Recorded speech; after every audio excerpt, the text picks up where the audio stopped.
in risky business and that you were a trained actor and not going to play a booger no matter what. Yeah, let's not have any confusion about that. Right. You were going to stand tough on that. How recognizable were each of you prior to the movie? How much did it change your career? And were you worried that it would be like that you'd always be Booger? I mean, was there any concern about that, or you'd always be Lamar? Was it, oh boy, this is going to be pretty polarizing part?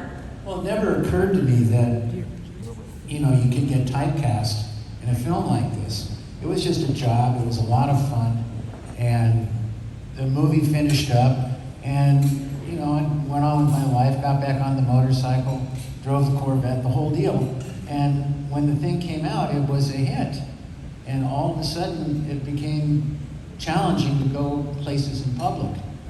And I don't think any of us saw that coming, right? No, I definitely did not see that coming. I'm gonna be totally honest with you.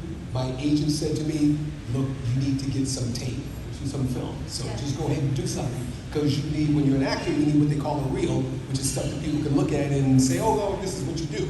So I had done a film called Carradine Kid before then. And I think my line in that, I actually had a decent role, but because I didn't come back and finish it, my line was reduced to, oh! That was it. And I think I got kicked. And I remember they called me back to finish filming, and I couldn't do it because I booked a film. Well, let me go back and I booked a film while I was doing Karate Kid called Revenge of the Nerds. I remember Chad McQueen and all the guys joking, you know, in Revenge of the Nerds. They said, what role are you playing? And I said, well, I'm going to play a nerd. They said, a nerd? I said, and I'm gay. They were like, gay? And I was like, yeah. And so, once again, 1983. So they're going, well, good luck with that one. And when we got on the set, I remember saying to Tim, because Tim and I, you always, you know, gather. He's talking about Tim Busfield. Tim Busfield. Who played Poindexter. Right. Poindexter. He and I were really running close. And I remember when we showed up, we saw Bobby and Anthony Edwards playing with a model airplane or something at the time. Oh yeah, because the script had a robot in it. And I thought, well, I'll bring a model airplane to location with me. I can build that, and it'll be kind of a scene study for building the robot. So I built this model airplane, and I actually flew it and while we were on location. So we're watching them fly it. They're dressed as nerds. We're like, these motherfuckers are really nerds. They really are. But what it did is it allowed us to buy in. I mean, of course, you know, hindsight's 20/20. Now going back, it all makes sense, the steps that we took. But the big thing was we all bought into playing it straight as to now tongue-in-cheek. And that, looking back, turned out to be a really, really smart move. I think that's what makes the movie work, is that even the jocks are playing it jock-like, but they're not embellishing it or making it camp, they were just playing it real. And the fact that you had all these actors playing it for real, I think added to the depth of the film. And I think we were also way too old, most of us, to be playing those parts. I mean, I was 30, I think, when we did Revenge of the Nerds. And the only person who was really playing the proper age in the movie was Andrew, who played Wurmser, who actually, you know, his mom would bring him to work every day. But the rest of us were way too old to be playing college students. But we all also had a ton of experience as actors, either in movies or on stage. So we brought that to it, which was helpful too. You know, they didn't cast it with 17-year-olds or 18-year-olds. Tell them about the scene in the gymnasium between you and Takashi, how you came up with that, because there was no scripted scene there. Right. That was, well, no, wait a minute, in the gym? Well, what happened at the gym was that's when the jocks throw us out of our dormitory and take over the dormitory. And we wind up in the gym and we're sleeping in the gym. And when we, on the first day of shooting, Jeff, That's our director, Jeff Canoe. Jeff Canoe, yeah. He had the camera way back, And we were supposed to, for the first shot, run, all the way into where all of the cots are in the gym and just grab a cot.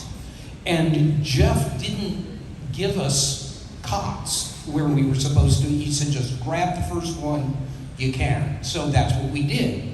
Brian Tochi, who played Takachi, he and I wound up next to each other.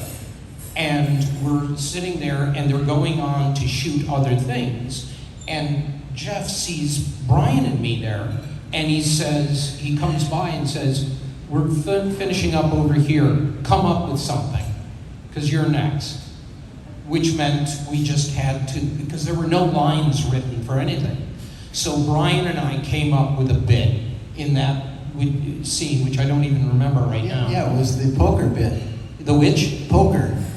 You were showing him how to play poker. Yeah, right. He says, why did they call you Booger? And I go, I don't know.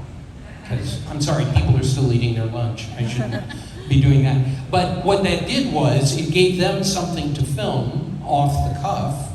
And then for the rest of the movie, Brian and I had these little scenes that we would make up.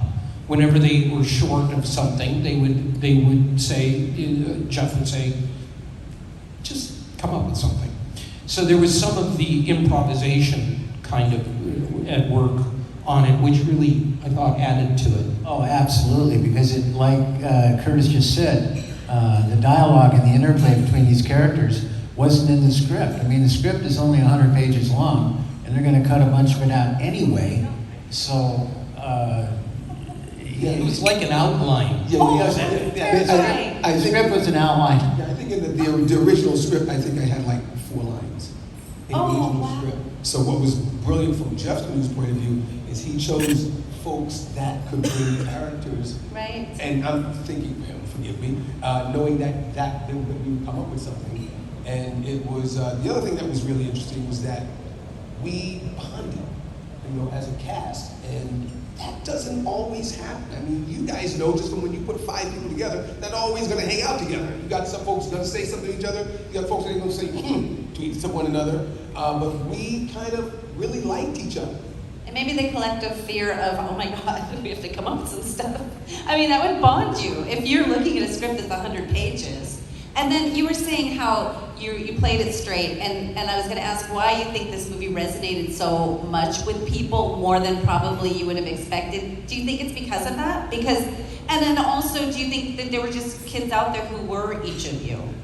The feeling that most of us have at some point that we don't fit in, that we're the odd man out, odd lady out, and feeling, for lack of a better word, like a nerd, like nobody loves us. So I think that universal theme really appealed to people. And I think that the movie has warmth, and you feel the warmth between the nerds when they're relating to each other, and I think it really appealed to them. And we had just the perfect opposite in the jocks. I mean, those guys really didn't like us. In fact, when we were on location, we didn't really hang out with them. I mean, we might have. And they didn't hang out with us either. Did they bond with each other and they stayed to themselves? Yeah. Really? Oh my God. Yeah, they partied in their rooms, and we partied in our rooms. And very seldom was there any interaction. And in fact, Ted McGinley, who played the head jock in that, we were at a con with him pre-COVID, it was pre-COVID, where a whole bunch of us were there, including Stan Gable, who usually is, he was the head jock. And so he was there. And so we got to hang out with him for the first time for days since we did the filming. And he said to me, "You guys were so mean to me." It was like, and I said, "We were not mean to you. What are you talking about? You were in your own room having your parties, and we were in our rooms having our parties." And he said, "That's not the way I remember it. I remember you just wouldn't invite us to your parties, and we would, And so there you go. I mean, no communication, and the actors who are playing the jocks are offended because the actors who were playing the nerds didn't invite them to their parties. Crazy. Yeah, and I think another thing that's interesting, and it's kind of saying it in a different way, is we didn't apologize for who we were. And what happens is there's times, and you know, because you got kids, and I imagine somebody that got kids, you spend a lot of time trying to make them do X, Y, Z. And then one day you realize, you know what? They gonna do what the hell they want to do anyhow. And so you just eventually accept them. So I think that's, without saying it, not on it, I think we just didn't apologize for who we were. We just who we were, and if you liked it, cool. If not, cool. And we got lucky, folks liked it. And they were I have intimidated. a mini story about when I got to location. I was there 2 weeks early. I laid it on the studio that I needed that time to get out of my cool person and into the nerd person. And I brought that model airplane kit with me. And I only brought clothing that the nerd wore. I didn't bring any of my own clothing. Remember I said he looked just like the nerd? So for 3 days, I didn't go out of my room. And I'm starting to get cabin fever, and I needed this part made for the airplane. So I called up the engineering department at the University of Arizona, and I got the chief guy at the metal shop, and I told him what I needed. He said, "Yeah, come on over, I'll make it for you." So I got dressed, and I'm dressed as the nerd, and I'm thinking, man, okay, here goes. I stepped out of the room, and I'm walking across the lawn at the hotel, and nobody reacted. And I thought, wow, that's weird. I guess they just think I'm an engineering student. I couldn't believe it. So I get over to the school, and I see this guy. He's dressed exactly like me. See, you nailed it. Is what you did. I nailed it, yeah. You nailed it. So, having not seen the film in years, how much of it, because I'm hearing from people, oh, you can never make that movie now. How much of it could we not make now? Probably a quarter of it. Is it Blazing Saddles bad, or is it like, Well, there's the nudity thing. There's a scene on the moonwalk at the carnival. Yes. With the cheerleader that... You remember that scene, Bobby? I do remember that scene. There is a kind of humor which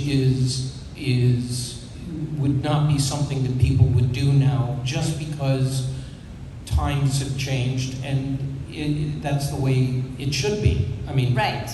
And you know, I don't feel bad saying that there's misogyny and racism in Revenge of the Nerds that is undeniable in retrospect, especially.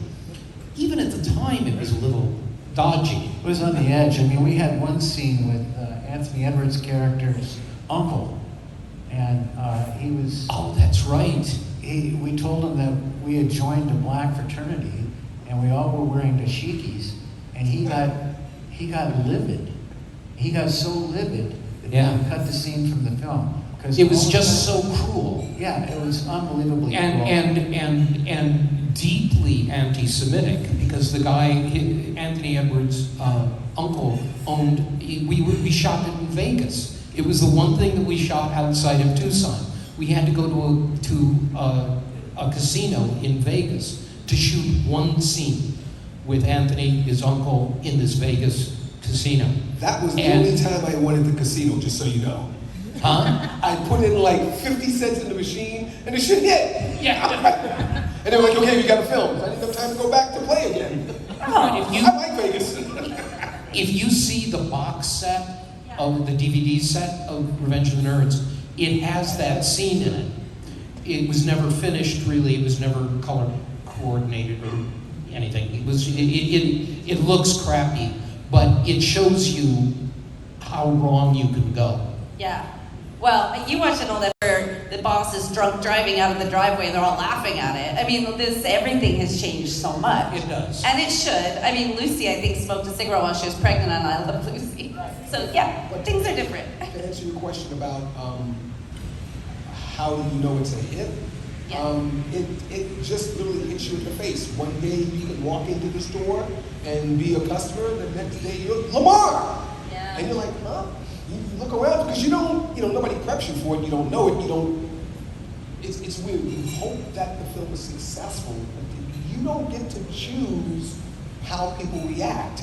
People just either like it or they don't. You have no control over that. So one day, I mean, I have a job, and they say, you know, the fame comes before the fortune. So I'm a parking lot attendant at Universal Studios, for guys anybody knows Hollywood. I'm at Universal Studios, so I'm like hired $3.30 an hour, and they're like, "Are you Lamar?" I'm like, "Excuse me, that's $3.30, sir." He said, "Are you Lamar?" That's back when it was $3.35 an hour. That was the pay rate at that time. Oh. Yeah. That was what you were making, and meanwhile you're on a movie, so you're getting famous before you're getting rich, and that's a bad combo, so right? It's different for everybody. And then after that, then you know, and for folks who don't know, once you do something well, then your pay rate goes up, and then you don't have to work at the ticket booth no more. So let's talk about that. So what does somebody in those days, like what do you guys get paid for a movie like that? And then are there any residuals? Does anything happen after that? Oh yeah, there's residuals from everything we're in, but it's on a sliding scale. A descending sliding scale. Right. So it was a different story back then. I mean, it had to have been like, hey, this is a movie, we don't know what it's gonna do, you get the minimum, and then all of a sudden you're all famous and it's a huge hit, so. It's a gradual process. So what happens, and it's different for everybody, I want to be interested to see how you guys feel.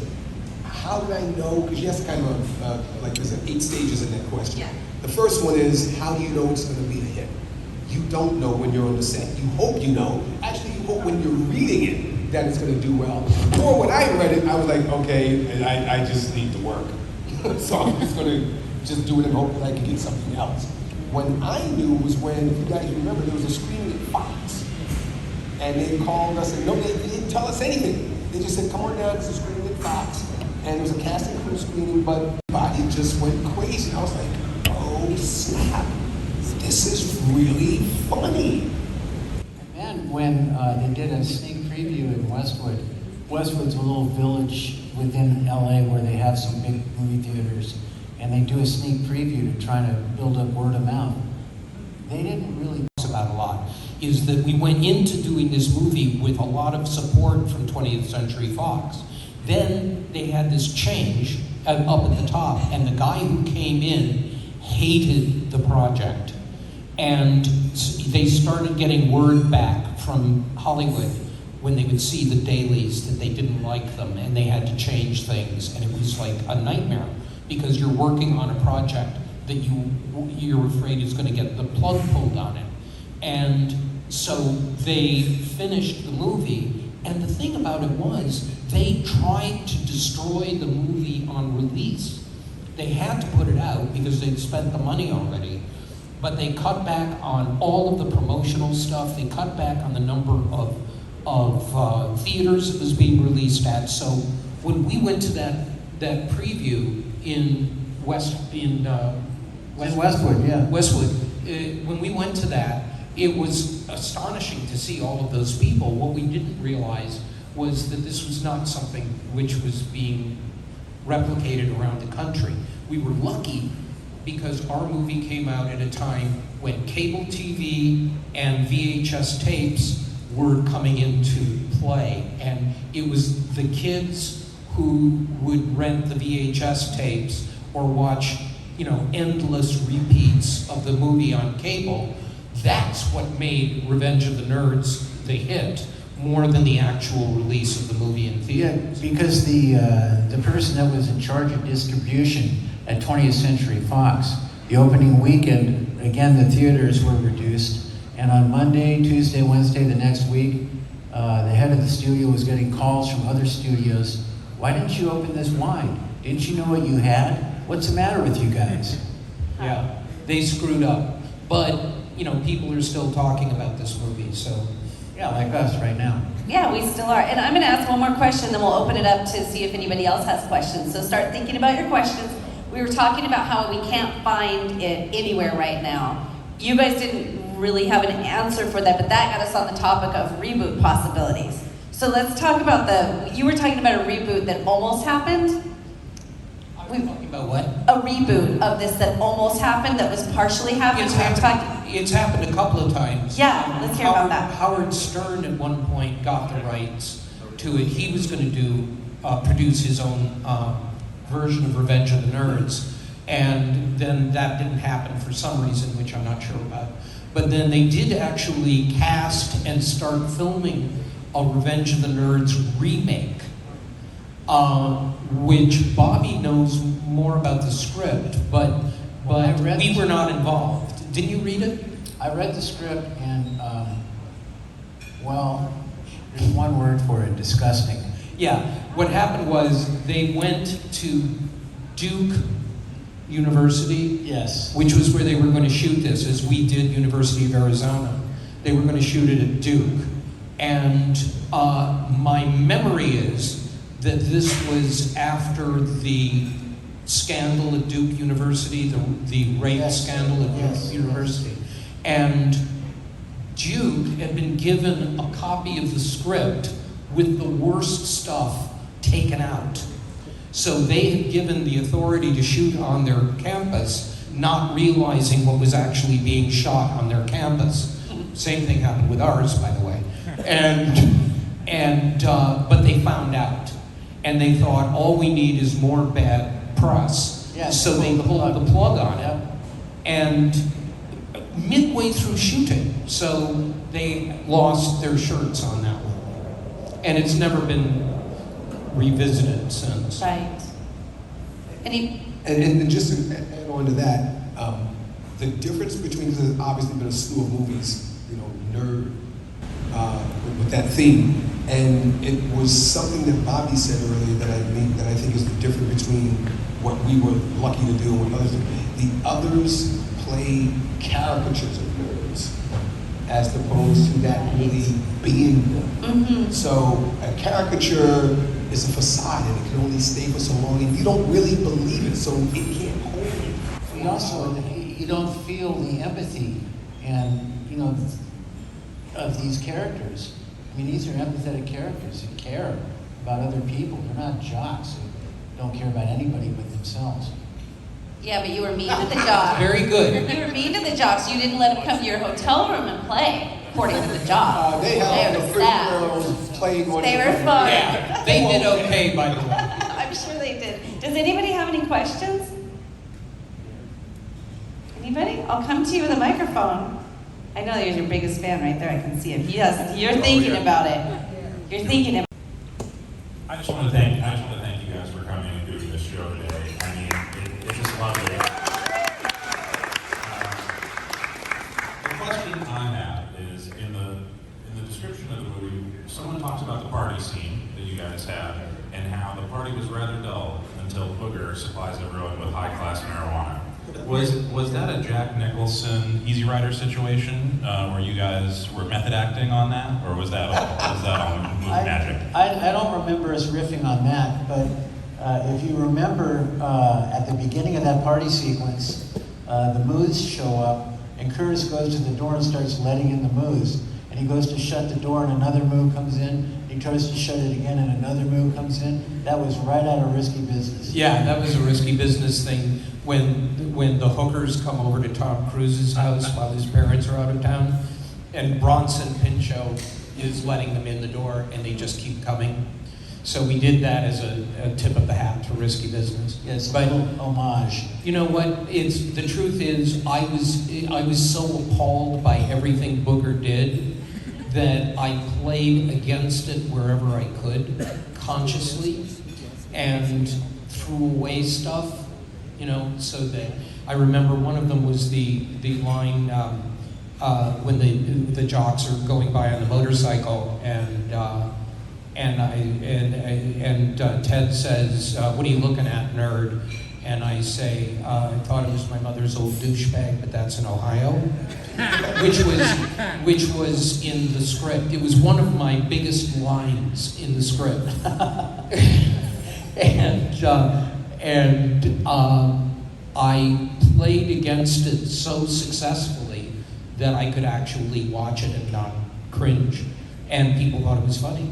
So there you go. Yeah, well done. I remember Jeff Canoe saying, if you were going to get high, you got to do it on the last shot of the day. Because if you know anything about filming, what you see is not, that's the only time you shoot it. So if you smoke a joint at 10 o'clock, and you still got to shoot that scene at 6 o'clock, and it was some good weed, you probably ain't even awake. So we decided to just act high and not be high. And there was no.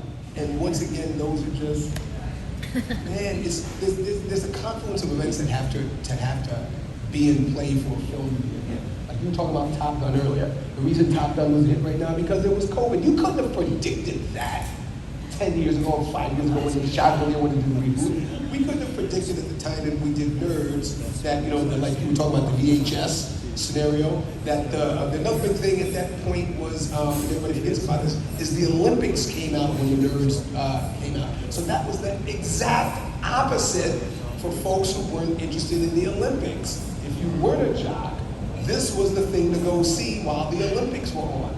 You can't put all those forces together to make those happen, and then make the movie a year or a year and a half advance, knowing that that's going to happen. So there's so many things that have to be working. There's so many moving parts that you don't have control over that it's just, luck. And then you got to cast people who the audience likes. You got to cast a crazy fucker like this who actually goes to University of Arizona asking for a part to the engineering department. Well, and the whole release thing with word of mouth, I heard a story about Bridesmaid. Very small release, and then it was a swell, and people started hearing about it, and then it got released on a bigger platform. But that's what people were demanding to see your movie, and the studio didn't want to put it out in that way, and that you can't get better than that. When the people are asking for it, that's when you really notice. Anybody else have a question? We have a microphone back there that we can bring to you.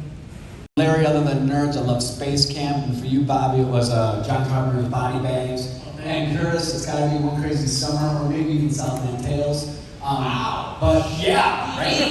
How about it? So other than, Richard Canoe, I guess, for all y'all, did you have favorite directors that you worked with? And especially for Bobby, how was John Carpenter working with him? I think at least twice, because weren't you in LA too? You got that one little quip that I think is hilarious. Well, yeah, I was in Escape from LA, Body Bags, and Ghosts of Mars. And I remember when Escape from LA came along, I went down to the set because I played a skinhead and I didn't want to shave my hair. And he said, well, come on down here. If you can put on a skull cap that convinces me that you shaved your head, I'll go for it. So I go down there, I spend a couple hours in the makeup chair, and I walk out and I go see John, and I go, what do you think? He goes, oh, you shaved your head, huh? So that was the end of that problem. And then I'll never forget this. He's shooting a scene where this out-of-control car is coming towards the camera, and it starts 200 yards away, and it's driving into stuff, and there's stuff blowing up. I mean, it's a big, big shot. And it goes past the camera, and it stops. And John goes, let's go again. I said, John, that looked perfect. He said, yeah, it was, but I like to watch it.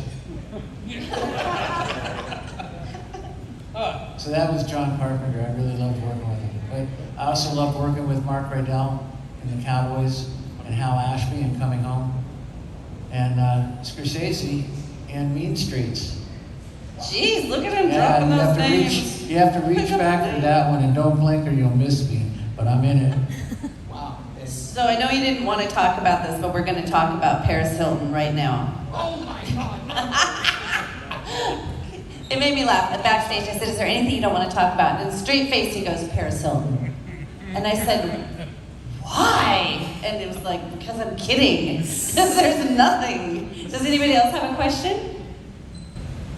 There's something else I'll say just for trivia purposes, because you said what director they like. Well, believe it or not, Jeff Canoe was really...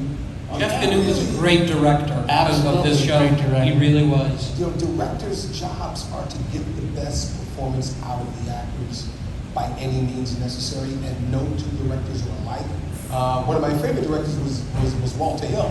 I did a thing called Extreme Prejudice with Walter Hill, and this is kind of in terms of negotiating guys. So when it comes to negotiating, you have to negotiate your salary. You say this, they say that, whatever. So one day I agreed to my fee, and I'm going, well, maybe that much is probably not going to be a bigger film, right? So okay, I'll go do it, but it is Walter Hill. I'm going to be down with Walter Hill.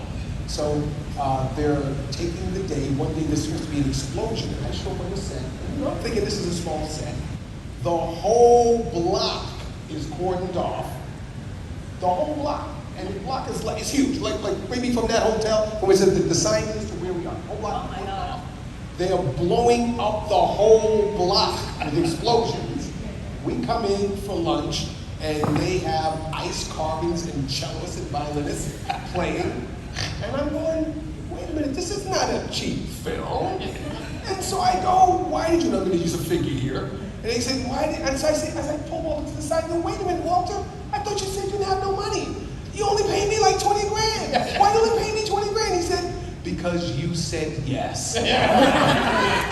Oh no! You know, I've got one too. First off, another favorite director was Savage Steve Holland, who directed Better Off Dead and One Crazy Summer, which were wonderful experiences. But and in a lot of the same ways Jeff Canoe, in that just the ability to bring the best out of people. But the other one would be Taylor Hackford, who directed Ray, and I was playing Ahmet Erdogan in Ray, and when I read for the part for him, he had no idea who I was. He had never seen anything that I had done, and I auditioned, and it went really well, unexpectedly well, in the room. And he said, this is the difference between Bobby and me. He said, you know Ahmet's bald, right? And I said, yeah. He said, are you willing to shave your head? And I went, yeah. He said, okay, you got the part. So I got the part in the room, but when somebody would ask me a question like, would you shave your head? I wouldn't think about it. Of course I would shave my head. I'm just too vain about my hair.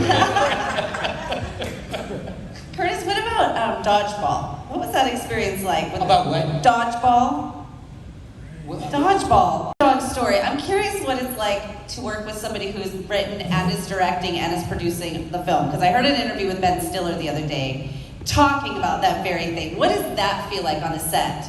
Well, in the first place, it was a very small part. I worked on it for like 2 days. Okay. And, but how it happened was, my agent called me and said, Ben Stiller wants to talk to you. Yeah, okay. And he called, they gave him my number, and he called me at home and said, I'm doing this movie called Dodgeball.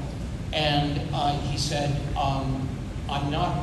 he said, this is not a big part, but I could not live with myself if I didn't have you, because you represent to me some of my favorite movies from the 80s.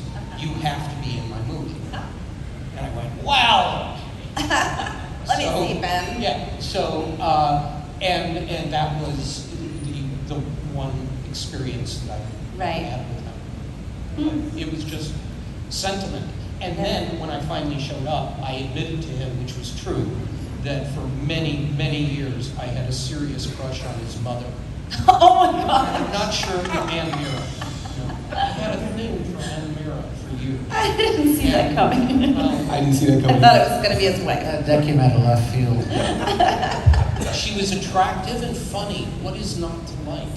And I just had a crush on her. And so I'm explaining to him why I had a crush on his mother. And he's getting gradually more pale and distracted.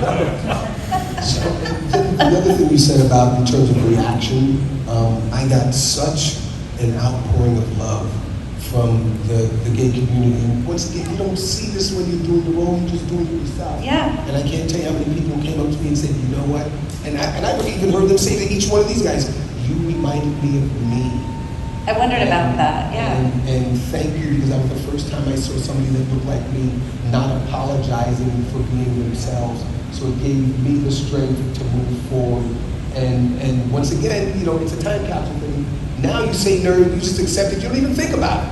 But back then, you know, computers were just being invented. I mean, I think back in 1983, I was playing Pong. Bip, bip, bip, damn it, listen. It was, you know, those were hard back then. So Yeah. things have grown in leaps and bounds, and you don't know who you're going to touch when you do stuff. Not just with this, it's just even in day-to-day life, you don't know who you're going to touch when you're doing stuff. So if you really do it from your heart, it goes the extra mile, and people really feel it. And that's what good films do. Films make you feel. Yeah. I just want to say that as we go around the country and do various events like Comic-Cons and things like that, quite a number of people have come up to me and said, your movie saved my life. Saved their life. Because they were so despondent and they saw the movie and realized it's okay to be a nerd. When that movie came out, being a nerd was the worst thing that you could be. It really, truly was. And now nerds rule the world. Quite literally, rule the world. Yeah, I mean, It's a different thing. That's absolutely true, and we did. And when Robert and I created a TV show for a few seasons called King of the Nerds, which was a reality show, comedy competition reality show, and it was nerd-centric. And one of the things that we took away from that was this new generation of nerds, like 2 generations past us. These people all knew the movie, of course, and and it made it so clear how nerd culture had become popular culture in ways that, I mean, you know, I knew nothing about cosplay. I didn't know what cosplay was until we did King of the Nerds. And we sure found out. Yeah. Oh, yeah. So there were things about nerd culture that evolved over time. And, you know, it was kids in our day, it was kids getting together in their garage with their Marvel comics and so on. I mean, think where that has gone since. Yeah, for sure. Anybody else have a question?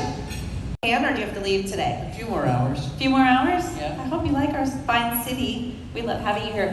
What? Yes, we do have a fine city. So you guys have been friends for all this time. So I'm wondering, how often do you see each other? And then also, what are you doing now? What's your number one project, your number one passion today now? We see each other every few months. Generally when there's a Comic-Con. I mean, it's not like we can't call each other in between. We could. Hint, hint. And we do from time to time. And then, so what's your life like now? What is a day? What do you like to do now that COVID's kind of settled down and we can have a life again? I like to play my guitar. I'm a guitar player. Oh, okay. He's a really good guitar And player. you don't have to get permission to do that. You don't need a movie company to practice your art.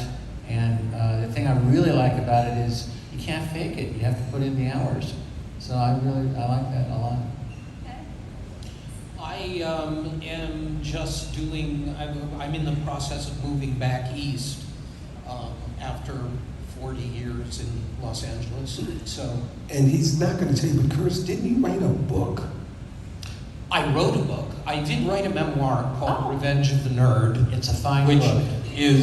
And I interviewed these guys along with practically everyone from the cast of Revenge of the Nerds and the director and the writers, so that I could get everybody's stories straight.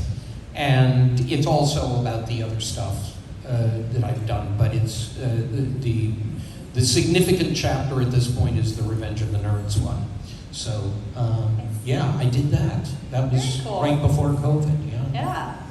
And I've been teaching online. I used to just teach in Los Angeles, but now I teach the master class of acting at tsawonline.com, and I am totally amazed by, since it's gone online, the COVID thing we thought was going to shut our school down. Yeah. It opened it up to everybody on the planet, because now you can just go to your living room and work on your craft. Yeah. I tell a lot of people it's not a bad idea to at least come take a month to find out whether this is something you really want to do, or something you just thought you wanted to do. And then after a month, and you see all the work that it takes, you're either going to love it or you're going to not. So I've been doing that. I've been working behind the scenes a lot. And as all, we're all here to take the job, the next job when it's there. Yeah. Well, very good. Is there anything I missed that I should have asked about the nerds? Yeah, What? Paris Hilton. Curtis and Robert and Larry, thank you so much for being here. We love